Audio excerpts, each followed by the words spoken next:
Hello, today is December 17th, 2024. Today I'll be going over my candidate preferences for the Democrats in 2028. The next video I'm going to make is going to go off of the GOP preferences that I might have. Obviously, I'm going to just go and straight up say it in most of my videos now that I am a left-leaning individual, so most of these Republicans on the next video I'm not really going to be the nicest about. But yeah, these are my top 9 candidates. Feel free to read these while I'm going over the rest of the intro. First of all, if you're new to this channel, 2020, I got all 50 states right. I have a really good history with predicting elections besides the 2024 presidential election, where I got 4 of the 7 battleground states wrong. Sorry about that.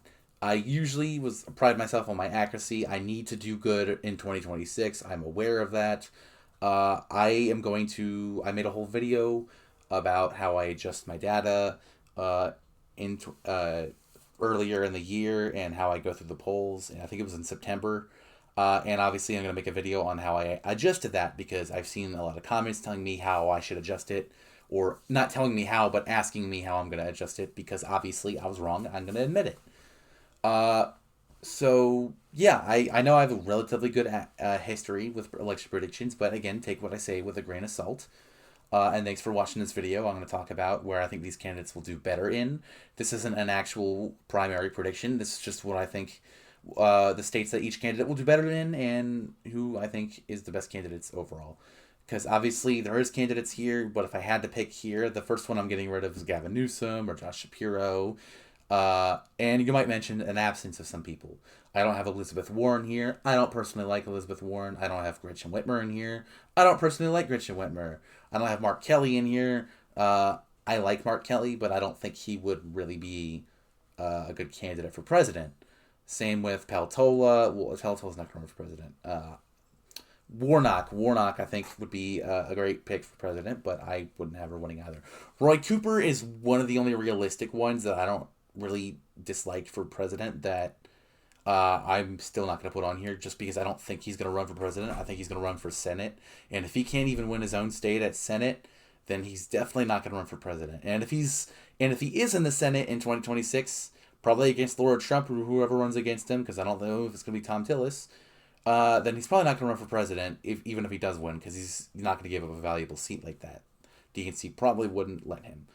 There's obviously a couple other smaller name candidates that might be good. J.B. Pritzker, he's not that bad. You could argue Tim Walz would run, but I don't think Tim Walz would be a good candidate. He's really good for vice president because he doesn't have all that responsibility. I think he's really good at rallying up voters. I think he did a good job at that. Democrats did better on paper than they were supposed to. Before Biden dropped out. It really wasn't that bad. Apparently Biden's internals had him losing New Jersey and losing Virginia. So Harris did really good at getting out that. But she also did bad at appealing to the young vote. And obviously you have TikTok indoctrinating these kids' brains. With the Joe Rogan podcast, I have a lot to say about that, but I won't. I've already said enough as it is about that. So I just think there's a certain level for that. Okay, so I'm gonna kind of go over who I think is the best personally, and then I'm gonna go over who I think will do better in every state. So my top 3 candidates. Okay, I can't do top 3. Let's do top 5. My top 5 candidates are Kamala Harris, not in order by the way.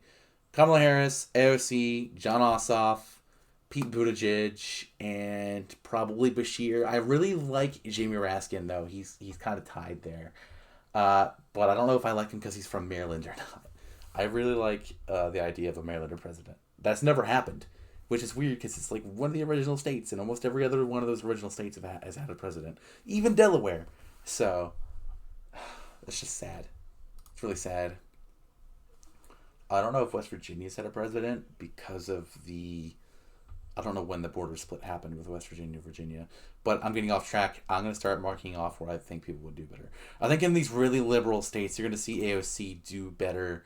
So I guess I'm thinking of Hawaii, Massachusetts, probably. I already marked off everyone's home state. So she probably, if Harris doesn't run, I think she will run, and I think Harris will do fine if she runs. I think she'll win if she runs for president.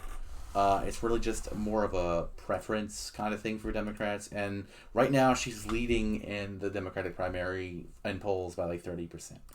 I think AOC would do just as fine as most of the other candidates. She's not as liberal as people say. I can promise you that for 100% that she's not as liberal as people say. I'm just tired of hearing that she's too liberal because she's really not that liberal. Okay, so those are pretty much all the states, all the places that I think AOC would do better than. Maybe add in New Jersey or DC. We'll do DC. I don't really like on. I guess I know. I think that she would still win if she ran for president. I think all these candidates would win as if they ran for president. Every single one of them, besides maybe Newsom. And I say that not as in these are all great candidates, even though I think most of them are. I think it's more so as an opposition once Republicans instantly lose that gain of young voters they just got because of, for one, if this TikTok ban goes through, that played way bigger of a role in the election than people think, by the way. I might have a whole thing about that. I'm curious if the TikTok ban will go through. It failed the appeals court, but then they tried to appeal the appeals court and send it to the Supreme Court. So the Supreme Court, if they pick up that case, will probably deny the TikTok ban. But that is a really big thing. And Democrats kind of tried to hop in on what Republicans were doing, but it was too late. They kind of already lost the moron white male TikTok vote, which there's more of that than I thought there was. It's pretty weird. I don't know. Kamala Harris, I think, would be a better candidate of familiarity. If she ran, she'd probably sweep the primaries. If she doesn't run, that's a whole different story because I can't tell you who would win this. Probably Pete Buttigieg or Andy Beshear or Gavin Newsom or Josh Shapiro. Josh Shapiro will do better with some of these voters, but honestly, he mostly just does better with Pennsylvania. He just basically only does better with Pennsylvania. I think that Amy Klobuchar and Pete Buttigieg are way better candidates for the Midwest than Josh Shapiro is. Josh Shapiro is only better candidate for Pennsylvania. And I cannot believe the entire election cycle, people are like, if Harris loses, we're blaming it on her vice presidential pick. For one, she lost Pennsylvania by like over 100,000 votes or something like that. She was not going to win Pennsylvania if Josh Shapiro was her pick. I can guarantee you that. The only thing that would happen is that Pennsylvania would probably lose a Democratic governor, and then that would flip, and then that would be even worse for women in Pennsylvania because it's already going to get really bad. But yeah, I think there's a lot of takes that you could make on all of these. You could argue that that one candidate will do better than all of these here. You might have a favorite candidate here. I think my favorite might be Jon Ossoff. I think he's okay. If we're going off of so if we're gonna go off of my favorite candidate and their chances to win, it's gonna be Jon Ossoff. If we're gonna go off my favorite candidate, I don't want to say it, but it's AOC, and I'm so tired of pretending that it's not AOC. She's just such a good speaker. I don't think she's gonna run for president. And I don't think she's gonna run for president in 2028. She's so young. She's got so much left to do. She'll probably try and be a senator before anything else. I just think she's such a great candidate. You listen to her talk as an unbiased person. If you're not a biased Republican, you listen to AOC talk. She has what it takes to become president eventually in her life, and I hope by then it becomes possible to elect a woman. She is such a good speaker, and on top of that, so is Amy Klobuchar. Honestly, I think most winnable candidacy would probably be Buttigieg, then Buttigieg with Klobuchar as vice president. They are such good talkers as well. Midwesterners as well. Then you got Andy Beshear, who could be not a Midwesterner, but he's also up there on being such a good speaker. All these people I picked for a good reason, and it's because they're great speakers. Every single one of them. I pride all of them on their speaking. Even Gavin Newsom on his speaking. I don't think he's particularly a good candidate because he has so much baggage already. Same with Josh Shapiro. I think I think the main reason Harris didn't pick Shapiro was because of the Jew thing. The Israel-Palestine conflict, because obviously Josh Shapiro has a very pro-Israel stance, and Harris was trying to make a, yeah, I'm pro-Israel, but we need to stop killing innocents, and Republicans got really mad at that, because it came out of a Democrat's mouth. That's the only reason they got mad at it. That's just a fact. I'm tired of pretending that's not why. It just is. So Pete Buttigieg will do better in a lot of states, on a broader level, but a lot of these are red states or states that he doesn't need to be doing better in. New Hampshire and Maine, I think he'll do better in a lot of these white states. I'm taking Vermont away from AOC.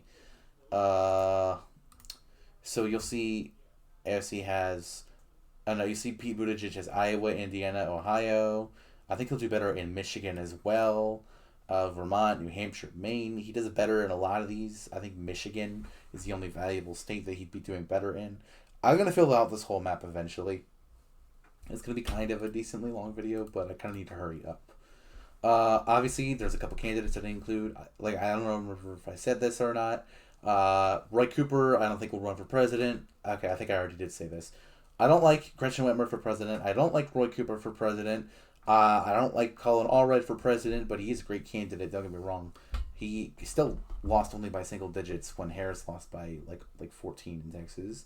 And then there's really no one else. Mark Kelly, I think I like him as a vice president or a senator or a House congressman, but not in general. And then there's not really anyone else that I really like here to run for president. Westmore has been floated, but I think Jamie Raskin is a better pick out of Maryland. Again, I like Westmore. He's my governor, and I don't want to give him up either. So, I like that guy. Harris, anything else for Harris that I think she'd be doing better in? Not particularly. She might do better in Nevada. I might give that to AOC. I might give AOC to, I think Harris wouldn't really do. Harris will do better than almost all the states she did in 2024 in the actual general election, but not better than any of the other candidates. There is a refresher change that might be needed. I personally think that the smartest decision is to give it to Harris. If you don't give it to Harris, which is perfectly fine with me, then you give it to either a white guy like Ossoff or Buttigieg, or you give it to the best speaker in the entirety of politics right now, and I think it's AOC. So I cannot wait to get clowned for that. Maybe Josh Shapiro. He's also a really good speaker, who could really win a presidency. Andy Beshear, from what I've heard, he's not a great speaker. I mean, he's a good speaker. All politicians are good speakers, but he's not really up there for me. And I think he'll do better in a lot of these red states, especially southern red states. Ossoff might do better in these black red states. Okay, that sounds pretty stupid just because he's in Georgia. That doesn't really make sense. I think just as a better southern kind of appearance with these voters. I hope that makes sense to some people. You know who I think would do better in Florida? I think AOC would do decent in Florida. Again, it's a lot of just like, okay, it's not really stupid to say she'd do better with Latinos, right? That's not really that stupid or offensive. Obama did better with blacks than any Democrat candidate, like, ever. It's not really far-fetched to say that AOC would do particularly bad in Florida, or anything. I mean, she would probably still lose by double digits. I think all these candidates would, but I just wanted to mention that. I'm not going to be like, oh, I don't know why, but I think she'd do good in Florida. I'm saying she'd do better in Florida because of the Latino vote. That's not really bad to say, and I'm aware of that. So, Delaware, I don't know. There's a lot of candidates that I don't really like. I think Pete Buttigieg and Andy Beshear just appeal better with these Republican voters because they come off as more moderate. Andy Beshear does better in these really safe red states, but who does better with North Carolina and probably Harris, because of her, not because she's black, like I just said with AOC, with Latinos, but probably because she has such a big base in North Carolina. She didn't do that bad in North Carolina compared to the shift of the other states either. North Carolina shifted, like, if you compare it to the other states, it was pretty good, a pretty good result for Harris. I also think she'd do better in Virginia. Most of these, the only other, like, northeastern states that are left, I'd do better for Harris. I think she'd do better in Colorado. But, again, everything else, I'm kind of given... okay, I cannot talk today. I'm sorry. I'm just trying to pump this video out. I haven't made a video out in a while. And I'm aware that I'm not really that good at talking right now. So I'm sorry about that. Um, who have I not really put in here? Jamie Raskin. Okay, let's be honest. Jamie Raskin, I'm pretty sure he has cancer. He's getting old as far as I'm aware. I like him. He's a great speaker. He's more of a vice presidential pick to me. Uh, I just picked him because he's out of my state and he's my best candidate out of my state that I could think of. So that's why I picked him.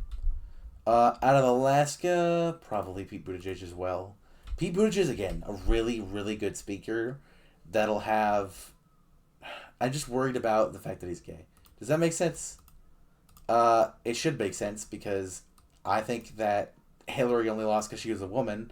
I don't think Harris lost because she was a woman. I think she lost because of circumstances. But when it comes down to that, I think Pete Buttigieg definitely lost. Definitely did worse in his primaries. I meant because he was gay. So I'm not really sure how that would go over in these redder states like Arizona or Georgia. Not redder. I mean, it's redder than the other battlegrounds, but yeah. I think Newsom would do better like on the western side of the U.S. in general. He's got that. Uh, it's okay. Okay, this is a weird statement to come from me, but I think a lot of the annoying liberals are from like Oregon and Washington. I don't really like the kind of Dem that's in Washington and Oregon as a Dem. Only because I've only met a couple.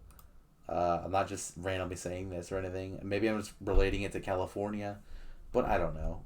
I'm probably just being offensive to some people right now that are on this channel. But yeah. Wow, I really suck at talking. All right, Arizona. I think Shapiro probably would do better in. He kind of just speaks on all core issues for Arizona. He takes on a more moderate view compared to these other candidates, which are usually more liberal. Andy Bashir might also be in there on Arizona, but Josh Shapiro is just that general kind of guy that will do better abroad. I don't see him being a particularly memorable or great president. I don't think he will ever be president in my lifetime, but I do see him running for president and losing pretty bad to a better speaker like Buttigieg or AOC or even Klobuchar. Klobuchar probably would also not win a presidential run though, nor would she probably run for president. If we're going off of people on this list who will probably run for president, it's going to be Harris, AOC, Buttigieg, and Newsom. Those are and Bashir. Those are the only ones that might run for president. If Harris runs for president, none of those might run for president. AOC might run for president against Kamala Harris because she's really just bold like that. I don't think that would be a particularly smart thing to do, especially since it would kind of ruin her chances of ever winning in the future. And she has so much time to run for president, especially in 10 more years when she'll have a better chance. I think the country will be slightly more divided in 10 years, like it is every 10 years, and I think she'll have a better chance with independence in 10 years when they have seen how the Trump administration will affect things. This second Trump administration might be as bad for the future as the Reagan administration was. And that's kind of why I'm kind of under the assumption that Democrats win in 2028. And it's mostly because of how badly wrecked the entire economy is probably going to be. And if we're going to go off of who's going to run best in Texas, I think it'll be Bashir. Bashir, who was spoken on a lot of these big moderate issues. It was either going to be him, Newsom, or Shapiro, and I think it would be Bashir. So if you look at this, on paper, who do you want to run for president? Probably the guy who's going to be doing the best under Midwesterners to try and get one of those back before the trends really get rid of them for good. I'd say Pete Buttigieg would be probably the best candidate for winning. My favorite candidate in total is going to be either AOC or John Ossoff. Or Andy Bashir. I think the worst candidate you could run out here is either Gavin Newsom, Jamie Raskin, or Josh Shapiro. And I think Kamala Harris is just a middle down the road pick. It won't hurt to run it back. I don't think it hurts to run it back because she cannot really do worse than she just did. She did not do that great. And obviously, I think the overall candidate who would do the better would be Pete Buttigieg. I think on paper right now, that's what I'm thinking. You watch Pete Buttigieg talk, he kind of just owns anyone who kind of steps up to him. I sound like I'm just like praising him too much right now, but really these are the only people in the party that speak out to me as presidential worthy. And I hope no one else runs. I hope it's just these nine. I can't really imagine a world where Bernie Sanders runs again or Gretchen Whitmer runs and I like her candidacy. Uh, or wins the primary. I don't see anyone else being able to win a primary. Jamie Raskin, I don't really see being able to win the primary. Now they're Gavin Newsom. He's like third, I think, right now. It goes Harris, Buttigieg, then Newsom in the primary. AOC's really not ever included, but I think she's going to be a big part coming soon. Obviously, there was this big thing with AOC where she was probably going to win part of the Oversight Committee. I think that's what it was called for the Democratic caucus in the House, but Nancy Pelosi, despite the fact she doesn't lead the party at all anymore, goes off of her legacy and be like, hey, let's just not go for AOC because we need to be more moderate. And then I think that's just a stupid take. If you're gonna adjust yourselves to be more Republican, because to be honest, being more moderate means being more Republican, which I just think is such a sad thing that is that they're gonna sacrifice their dignity and their views just to do that. I don't know. I hope their actions speak louder than their words when they're back in office, because if someone became in office and started acting like a moderate, then they're not really a good candidate, are they? I get that I'm kind of babbling on here, but that was kind of the point of the video, is to babble on about these candidates. Like I said, personally, I really like AOC as a candidate. Can she win? Probably. Probably. Like I said, any of these candidates would probably win in 2028 because of how badly wrecked the economy will be. Now we'll see in a couple years how bad things actually go. If the stock market basically crashes like it did last time, or if wages go down like they're supposed to once Trump deports supposedly all the immigrants. Pretty much all his plans that I've seen so far just hurt the U.S. so bad, and I'm hoping it doesn't hurt it as much as the experts are saying, because like I said earlier, they also said a recession would be happening for 4 years under Biden, but guess what? That was just to scare people. There was no recession, but they also said the housing market was going to get better. So we'll see. I'm supposed to be moving soon. So thanks for watching this video, listening to this weird little babble that I did. I know I needed to get out of video. I didn't want to go completely AWOL. I hope this video gets suggested to enough people. I know it's a long video, but thanks for watching it. I'll see you guys next time in the Republican video.